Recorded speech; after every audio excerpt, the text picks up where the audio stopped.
I mean, obviously he's a kid in your region, and just tell me what's going on. I mean, why are people telling me out here in the West Coast about Corey Sims who lives in the Midwest?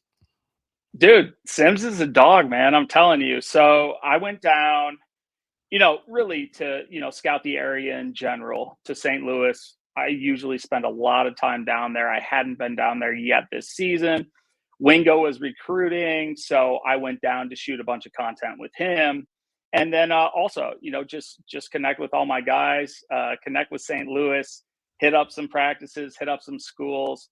But Sims, he's at CBC, same high school as Jeremiah McClellan, so he doesn't necessarily get the hype right now, but he's a 2025. Now, when we had him at our rivals camp, he really wasn't on the national radar at that point. He's a young kid, super long, tall, big frame. I think his dad played college basketball, was a very good player.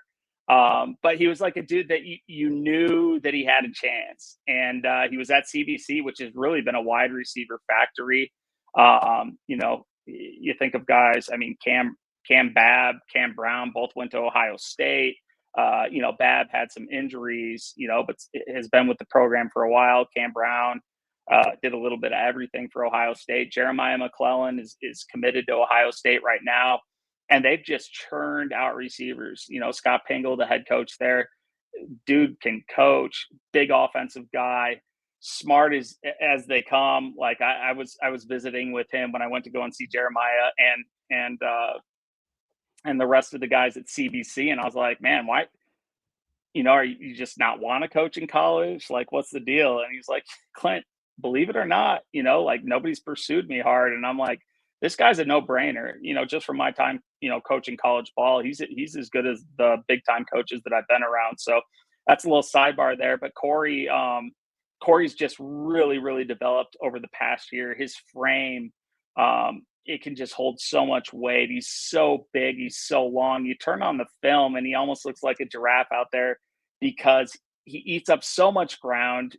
He's still getting used to his body. He's growing by the day. His hands are massive. I remember sitting there in the school, and we're dabbing up and everything like that. And I'm like, bro, your hands are freaking huge. And then I turned on his recent film and I'm like, this guy eats up so much ground. Just going around to schools in the area, people are like, J-Mac's the real deal. And here's the thing with McClellan, you talk to anybody around there and they're like, he is one of the best. And think about all the receivers that have come out of there. Guys like Jameson Williams, they're like, he is the most polished receiver we've seen. And this is like people who do not like CBC in the area talking ball. Now, everybody loves Jeremiah, but, I was hearing, they're like, I'm telling you, Sims is the next big time guy. And when he was at our camp, like, you could see it, but he wasn't there yet. But that's why I wanted to have him at our camp, because I thought he had that upside.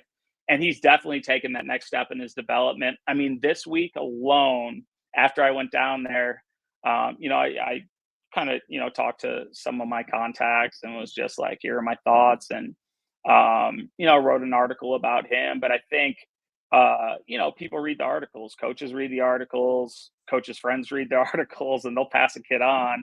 And St. Louis goes hard for their people. So I'm sure everybody was pumping him out. And this week, I mean, he picked up Ole Miss, West Virginia, Michigan.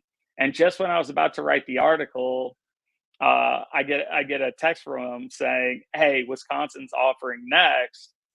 And I mean, they offered today. I mean, he is absolutely blowing up. He's the next in a great line of what has been a receiver factory at CBC. His upside is phenomenal. The biggest question I always had on him is, as an undeveloped, or not undeveloped, but just at a raw stage in his career, you got to try to gauge and project speed. And guys like him who just cover so much ground with each step, it's hard to, without a verified time, hard to see how fast they really are. But then you turn on the film and you're like, each step is 3 yards. This dude's rolling, even though he's not churning the same way as a smaller guy would. But I see him as a guy who's going to eventually be able to take the top off, those big hands. He catches the ball with his hands. he can snap off routes, with the best of them, even at a raw stage of his career. And I just, you turn on the film, and as a college coach, especially if you're an established program, and I think that's why we're seeing, the Ole Misses and the Michigans and those type of programs coming in on them. It's like, all right, we have guys who can play right now. This kid's only a 2025. We have to get in on him right now, because when he's a finished product, this dude's got a chance to be big, big time. And that's what I see out of Corey, and I absolutely love him. We've been texting almost every day now, because he learned from one of the best media guys there is, in Jeremiah McClone, who I absolutely love. He got him coaching him up over there, and Corey's learning the game and everything like that. But I think Corey's got a chance to be special, and I think the college coaches are seeing that now too, and he's blowing up, man.